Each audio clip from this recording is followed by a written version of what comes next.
wato yanzu dai ga mashin da yanzu ya kan oga la akwai matsala oga alau au to ku bari yo ala ne ka tashi ba ka tuwo nan gaban ka bana ka tuwo nan gaba wala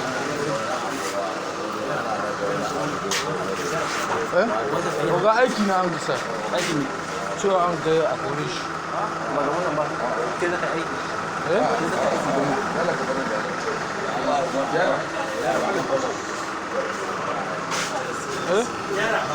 oga